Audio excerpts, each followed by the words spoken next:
continuamos digiriendo esta situación. Vamos a intentar explicar todas estas cuestiones. Hablamos con ni más ni menos que con Juan Antonio de Castro, exfuncionario de Naciones Unidas. Un placer saludarte. Bienvenido. ¿Qué tal? Buenos días, muchas gracias. Bueno, pues Putin parece que ayer en Kirguistán se mostraba algo más constructivo, o al menos la comunidad internacional lo interpretaba así, asegurando que estos planes que se han desvelado hasta ahora pueden servir de marco para alcanzar futuros acuerdos. Eso, para lo que acostumbra el presidente ruso, parece que es mucho, pero lo cierto es que tanto Yuri Usakov como el canciller Sergei Lavrov parecen que están, bueno, pues no muy dispuestos a hacer concesiones. ¿Cómo lo ves? Sí, a mí también me ha sorprendido estas últimas declaraciones, ¿no?, del presidente Putin, porque en definitiva es como decir, bueno, el plan de 28 puntos reducido podríamos admitirlo como base para una negociación. Me parece un paso importante. Es verdad que quiere mostrar una cierta aceptación de que hay que llegar a una negociación, y al mismo tiempo Lavrov y los demás han calentado el terreno para que se sepa que hay ciertos puntos sobre los que es seguro que no van a pasar, ¿no? La versión 28 reducida, pudiéramos decir, es como esas vacunas que le reduces el poder de la bacteria. La 28 reducida, si de verdad está dispuesta a verla Putin, sería quizá una buenísima señal. Lo que pasa es que yo creo que hay puntos esenciales que van a causar problema. El principal es que yo creo que no hay manera de ponerle un disfraz diplomático, es el de el Donbass. Es el Donbass es ruso y Crimea será rusa. Eso pienso que Putin no va a ir hacia atrás en eso. Han muerto muchísimos soldados. ¿Con qué cara se daría la vuelta Putin hacia su país si al final cede parte del Donbass, que es lo que había ido en definitiva a proteger o a actuar en misión especial, ¿no? Entonces, eso yo creo que va a ser un punto que, por mucho que se disfrace, va a ser muy difícil de hacer. ¿Qué fórmula lograrán encontrar, ¿no? ¿Qué fórmula? No sé, no tenemos precedentes que se recuerden. En España recuerdo recientemente, ¿no?, ese acuerdo para, bueno, una especie de custodia compartida sobre Gibraltar, Reino Unido y España. No es el mismo caso, pero tendrán que ir por ahí, ¿no?, por alguna fórmula para intentar compartir los intereses del este, sí, y de la península que está bañada por el Mar Negro. Está claro. Creo que va a estar todo el tema en qué consideramos de jure o de facto. Y Rusia lo quiere de jure y los demás lo quieren de facto. Y al final tienes que buscar un compromiso.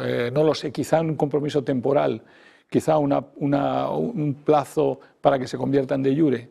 Quizá, no lo sé si Rusia estaría dispuesta a aceptar ese punto, ¿no? De todas maneras, yo creo que estamos en este momento en ese tema, en una encrucijada que le pueden salir las cosas muy mal a Europa si no tiene muchísimo cuidado. Porque vamos a poner que hay tres escenarios. Yo diría, hay un primer escenario en el que digamos que Estados Unidos, en definitiva, Trump, está jugando con Putin. Pongamos que Trump está jugando con Putin, está haciendo todo esto para alargar y que se sigan vendiendo armas y que al final Ucrania y Europa sigan presionando a Rusia. Pongamos que ese fuera el primer escenario.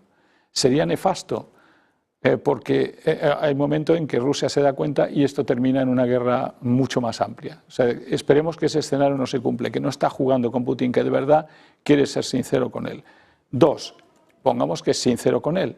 Entonces, el problema está en ver si Europa, la Unión Europea y Zelensky van a seguir esa sinceridad. Y ahí otra vez se la juega Europa, porque si Europa no sigue el acuerdo sincero entre Trump y Putin, estamos otra vez en el hundimiento de Europa, porque Estados Unidos, si abandona Europa y no actúa con logística, con inteligencia, incluso le estaría dando pie a Putin para ser mucho más agresivo hasta donde llega en Ucrania, ¿no? En todos los escenarios, por cierto, bueno, pues Europa parece que en un papel irrelevante, orillado, fuera de esa mesa, esas cuatro patas. De momento ya se aceptaba a duras penas, ¿no?, que formara parte de estas conversaciones Ucrania. Parecía que, bueno, pues finalmente Trump entraba en razones. Marco Rubio parece que ha arreglado un poco el entuerto, pero sea como fuere, los mensajes que está dando la alta representante de la Unión Europea, Kaja Kallas, parecen no ya contradictorios, sino muy débiles. Está transmitiendo que están asumiendo, ¿no?, el destino de la Unión Europea en todo este asunto.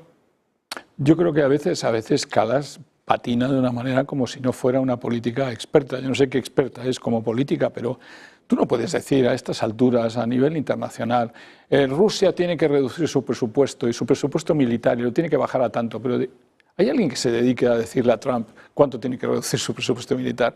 Que lo diga la representante de Asuntos Exteriores de la Unión Europea suena como a juego. Son palabras vacías. Lo que sabe Europa perfectamente es que sin Estados Unidos nunca Ucrania hubiera podido resistir tanto tiempo a Rusia.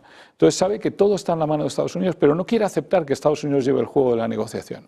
Entonces es un poco contradecirse. Tú, Europa sola, no podías hacer nada, lo has hecho gracias a Estados Unidos, ahora no le puedes decir a Estados Unidos que no lleve el juego de la negociación. O sea, es que es llamarnos idiotas a todos. Pero desde luego Kallas no ayuda en nada con ese enfrentismo que tiene contra Rusia, con esa que es casi muy parecido al de Starmer. No se puede en este momento ser agresivo contra nadie, hay que tratar de buscar la solución, hay que tratar de buscar la salida. Y Europa tiene que ser realista, porque cualquiera de esos dos escenarios que hemos dicho, ya sea que quiere traicionar a Putin, ya sea que le quiere dar la razón, si Europa se queda sola, está perdida. Y la única solución de paz es que Putin llegue a un arreglo con Trump y que lo siga la Unión Europea y que lo siga Zelensky, porque es mejor perder el Donbass que entrar en una guerra europea. Y pienso que al final es lo que se tendrá que decidir. Pero es que el Donbass se ha perdido prácticamente ya a nivel militar y si aguantamos 2 años más lo único que vamos a tener es decenas de miles de muertos más. Y no creo que en la razón de nadie, ni de Estados Unidos ni de Europa, se planteen eso. No es una derrota militar porque aquí se ha entrado en guerra por una serie de razones que no nos da tiempo de tocar ahora, del 2014, Minsk. Esas causas profundas del conflicto. Las causas profundas a las que alude Rusia, ¿no? Pero una vez hecho y una vez que está la situación aquí, creo que no hay más remedio que aceptar la realidad militar. Y mientras tanto, bueno, pues la versión más diplomática de Estados Unidos entre Rusia y Ucrania, la versión más beligerante del presidente estadounidense con Venezuela, que después de esas incursiones de septiembre ya hemos perdido la cuenta, si son una docena, si son una veintena, más de una treintena de fallecidos.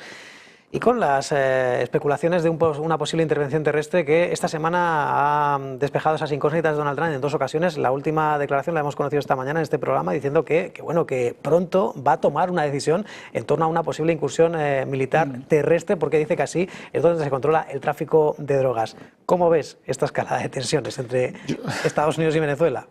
Tiene razón que no me tomaría a broma las palabras de Trump. No hay que tomárselas nunca a broma. Yo nunca pensé que iba a llegar con sus 10 mandamientos y poniéndole 10% o 15% al mundo entero, ¿no? Y lo hizo. Y ahora dice que va a actuar también en la terrestre. Bueno, hay una manera que podría hacerlo y es posible que sea la que utilice, que pegue un bombardeo selectivo como hizo con Irán en un lugar de narcotráfico de Venezuela. ¿Y qué? ¿Quién va a saltar? ¿Quién va a decir nada? Gran revuelo habrá latinoamericano. Es decir, es capaz de hacerlo para dar una señal. Por el momento está en el plan de las amenazas y a ver si cede Maduro y si deja el poder, ¿no? Pero si no lo deja, pues también seguirá puntito a puntito. Es el acuerdo, en definitiva, que el mundo tripolar ha llegado. Estados Unidos tiene América, Rusia tiene su zona de influencia y China tiene la suya. Y al final cada uno se va a conformar. Yo creo que los tres están más o menos de acuerdo en no meterse unos con otros. Por eso no creo ni que Rusia entre en el tema de Venezuela. Que Irán lo haga, pues no lo sé, a lo mejor un poquito, pero es más difícil pensarlo. Y bueno, por cierto, ya que hablábamos de Irán, ha salido del refugio Ali Khamenei, ese hombre que, bueno, durante mucho tiempo se especuló con la posibilidad de que fuera un objetivo político de Estados Unidos, que lo eliminaran. En la práctica hablaba y criticaba pues la política exterior de Donald Trump, no tanto por su beligerancia, sino porque no ha sido capaz de resolver esa guerra que aseguraba que iba a resolver en apenas 3 días, la de Rusia y Ucrania, y que posteriormente ha reconocido que ha sido el conflicto más complicado al que se ha enfrentado. Esos bombarderos B-2 que dice Donald Trump que va a seguir produciendo porque fueron un éxito contra esa campaña, esa guerra de los 12 días, ahora dice Ali Khamenei que no han ganado la guerra de 12 días, sigue tensando la cuerda, Irán con Washington. Bueno, yo no sé si ganaron la guerra de los 12 días, yo también diría, de hecho, tengo por buenas fuentes y bastante directas el hecho de que hubo una especie de acuerdo de terminar esa guerra rápidamente por el bien de todos, tanto del lado iraní como del lado norteamericano. Es decir, hubo un bombardeo selectivo y hubo una comunicación diciendo nos paramos aquí. Es decir, no fue que se rindiera Irán, se rindieron los dos. Y eso es importante tenerlo en cuenta. También hay que tener en cuenta que en las negociaciones de Estados Unidos con Irán, por lo visto, no había ningún interés por parte norteamericana de llegar a una reducción nuclear real en todas las negociaciones que ha habido previas a toda aquella guerra, ¿no? Según esas fuentes, siempre llega a Estados Unidos, menciona un poquito el tema nuclear, pero lo que quiere y lo deja rápidamente. Es decir, no es algo, me recuerda un poco a las armas de destrucción masiva. Estados Unidos no tiene una voluntad clarísima de que eso sea la solución, porque si fuera la solución podían haber negociado. Y Estados Unidos no quiso, no es que no quisiera Irán, es que Estados Unidos no quiso según las fuentes que estoy citando. Y en definitiva, que no nos podemos creer siempre el relato de un lado, nos tenemos que escuchar el relato de los dos lados.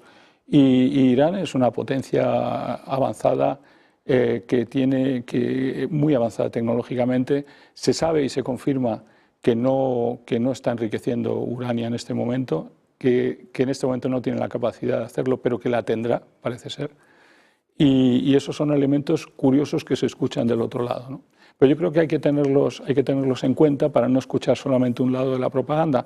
Al final, los temas en geopolítica son las fuentes de los dos lados y tratar de ver quién dice más la verdad que el otro y a quién le interesa más una cosa que otra. Pero yo creo que sopesémoslo un poco, cuidado también con Irán, cuidado porque el ataque a Israel de Irán fue devastador.